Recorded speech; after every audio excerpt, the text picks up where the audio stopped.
नमस्कार मंडळी, आपण बघत आहात सुमन्स मॅजिक। सर्वात आधी तुम्हाला दिवाळीच्या खूप खूप शुभेच्छा।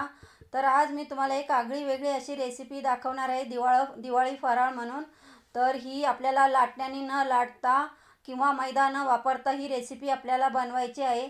तर हे मी आज तुम्हाला गव्हाच्या पिठाचे शंकरपाळे बनवून दाखवणार आहे, पण अजिबात लाटण्याचा वापर करणार नाही। तर व्हिडिओ स्किप न करता व्हिडिओ शेवटपर्यंत बघा आणि चॅनलवर जर नवीन असाल तर प्लीज चॅनलला सबस्क्राईब करा, एक लाईक आणि कमेंट मात्र नक्की करा। तर आता इथे एक आपल्याला भांडं घ्यायचं आहे। तर एका वाटीप्रमाणे सगळं साहित्य मोजून घ्यायचं आहे। तर एक वाटी मी इथे गावरान तूप घेतलेलं आहे, ते वितळून घ्यायचं म्हणजे मोजायला बरं जातं। आणि त्याच वाटीप्रमाणे एक वाटी कोमट पाणी घेतलेले आहे आणि त्याच वाटीप्रमाणे 2 वाटी मी इथे पिठी साखर घेतलेली आहे। तर आपली जाड साखर असते ना, ती मिक्सरला दळून घ्यायची आणि नंतर आपल्याला मोजून घ्यायची आहे, आधीच साखर मोजून घ्यायची नाही। आणि साखर तुम्ही तुमच्या आवडीप्रमाणे कमी जास्त करू शकता। तर तुम्हाला कितपत गोड जास्त हवा आहे, कमी गोड हवा असेल तर त्याप्रमाणे इथे साखरेचा वापर करा। आता साखर विरघळेपर्यंत आपल्याला हे मिश्रण हलवून घ्यायचं आहे। तर पिठी साखर असल्यामुळे ती लवकर विरघळते, म्हणून आपल्याला आधी दळून घ्यायची आहे साखर। त्यामध्ये आपल्याला 1 चमचा वेलची पूड आणि थोडंसं जायफळ टाकायचं। आता यामध्ये तुम्हाला जे आवडत नसेल ना, तर ते स्किप केलं तरी चालेल, फक्त जायफळही घालू शकता किंवा फक्त वेलची पूडही टाकू शकता। तर मला दोन्ही आवडतं म्हणून मी दोन्ही टाकून घेतलेले आहे। आणि इथे 2 चमचे मी पांढरे तीळ टाकणार आहे। हे पांढऱ्या तिळांमुळे खायलाही चांगले लागतात आणि दिसायलाही सुंदर दिसतात। आणि इथे चिमूटभर आपल्याला मीठ टाकायचं आहे। कुठल्याही गोडाच्या पदार्थात थोडंसं चिमूटभर मीठ टाकलं ना, तर त्या पदार्थाचा चव अजूनच वाढते। आता हे सगळं मिश्रण आपल्याला एकत्र करून घ्यायचं आहे चमच्यानी आणि त्यानंतर आपल्याला यामध्ये पीठ ॲड करायचं आहे। तर पीठ आपल्याला एकदम टाकायचं नाही, थोडं थोडं मोजून आपल्याला पीठ टाकायचं आहे। त्याच वाटीप्रमाणे सुरुवातीला इथे मी 1 वाटी गव्हाचं पीठ टाकलेलं आहे। तर हे माझ्या घरच्या चक्कीचं असल्यामुळे मी अजिबात चाळलेलं वगैरे नाही, चाळणीने गाळून वगैरे अजिबात घेतलेलं नाही, डायरेक्ट घेतलेलं आहे। आणि तुमचं बाहेरचं असेल तर तुम्ही पीठ चाळणीने चाळून घ्या। आता सुरुवातीला 1 वाटी घेतली, नंतर दुसरी वाटी घेतली, अशी 1-1 वाटी करून आपल्याला पीठ ॲड करायचं आहे, म्हणजे पिठाचं प्रमाण तुम्हाला कळेल। तर आता 3 वाट्या एकूण आपलं पीठ आपण टाकून झालेलं आहे। तर असं पीठ हलवत राहायचं म्हणजे तुम्हाला एक अंदाजसुद्धा येईल। तर हे सगळं पीठ आपल्याला मळायला मला एकूण 5 वाट्या पीठ लागलेलं आहे इथे गव्हाचं। आता तुमचं गव्हाचं पीठ जाड बारीक असेल ना, तर त्याप्रमाणे सुद्धा तुम्हाला पिठाचं प्रमाण लागू शकतं। तर माझं घरच्या चक्कीचं असल्यामुळे भरपूर बारीक असं पीठ होतं, एकदम मैद्यासारखं।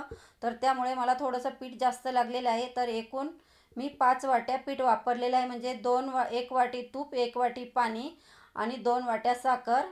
तर अशाप्रमाणे तेवढ्या पाण्याला आपल्याला 5 वाट्या पीठ लागलेलं आहे। तर यामध्ये मी अजिबात मैद्याचा वापर केलेला नाही। आणि माझे जे पदार्थ असतात ना दिवाळीचे, जे आपण ज्यामध्ये मैदा वापरतो ना, ते सगळे आपले गव्हाच्या पिठाचेच असतात। करंज्यासुद्धा मी गव्हाच्या पिठाच्या करते, सगळेच गव्हाच्या पिठाचेच असतात, म्हणजे पौष्टिक असे असतात। आता हे पीठ मळून झाल्यावर आपल्याला कमीत कमी अर्धा तास तरी भिजत ठेवायला लागेल।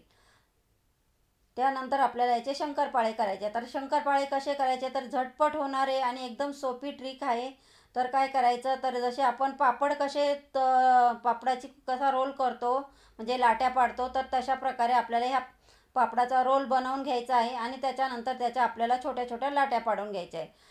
जर तुम्ही मोठी पोळी लाटली आणि त्याचे शंकरपाळे करत बसले ना, तर खूप वेळ जातो। तर ही ट्रिक तुम्ही एकदा वापरून बघा, खूप झटपट होणारे अशी ही शंकरपाळे पटकन होतात आणि एक वेगळे पण दिसायला दिसतात।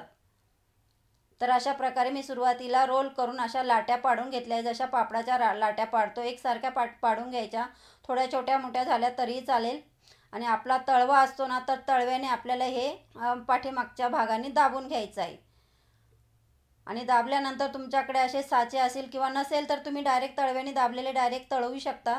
तर माझ्याकडे हार्ट शेपचे गोल असे वेगवेगळे डिझाईनचे साचे होते, तर त्यांनी मी इथे हे शंकरपाळे करून घेणार आहे। काही गोल बनवलेले आहे आणि काही हार्टच्या शेपचे बनवलेले आहे। तुम्ही आता असे एक लाटी ठेवून प्रत्येक असे हाताने दाबून घ्या आणि त्यानंतर साच्याने काढून घ्या, म्हणजे वेळ पण लागणार नाही, पटापट होतात अगदी। तुम्ही 10 मिनिटात पूर्ण शंकरपाळे तयार करून ठेवू शकता आणि नंतर तळू शकता। असं जर तुम्ही लाटायला गेलं ना, तर तुम्हाला भरपूर वेळ लागतो।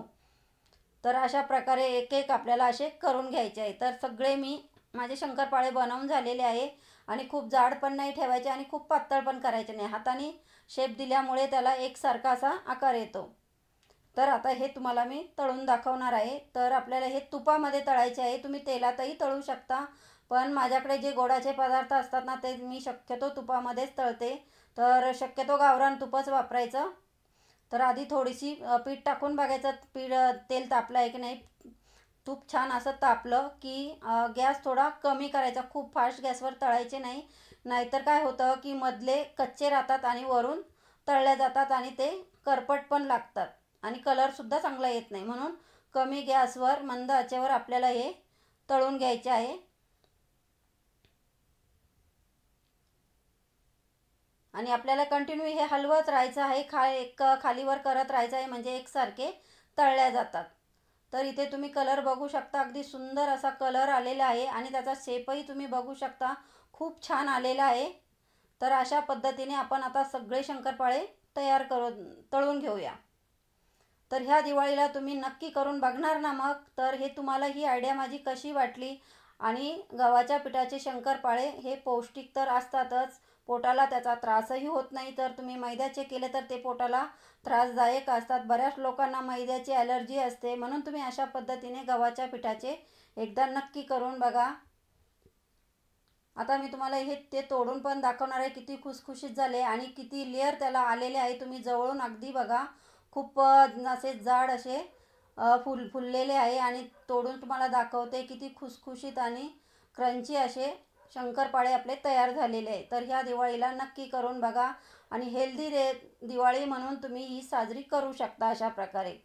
तर अशाच प्रकारे पुढचे व्हिडिओसुद्धा तुम्हाला माझे बघायचे आहे. असे हेल्दी व्हिडिओ तुमच्यासाठी मी घेऊन येणार आहे. तर हे बनवलेले शंकरपाळे तुम्हाला कसे वाटले हे कमेंट करून नक्की कळवा आणि चॅनलला सबस्क्राईब केलं नसेल तर प्लीज चॅनलला सबस्क्राईब करा, लाईक करा, शेअर करा, वरती बेल आयकॉन वाजवायला विसरू नका. आणि अशाच माझ्या नवनवीन रेसिपीसाठी माझ्या चॅनलला फॉलो करा. माझे व्हिडिओ तुम्ही कुठल्या राज्यातून, कुठल्या शहरातून बघतात, कुठल्या गावातून बघतात ते सुद्धा मला कमेंट करून नक्की सांगा. आणि तुम्हाला माझी नवीन एखादी रेसिपी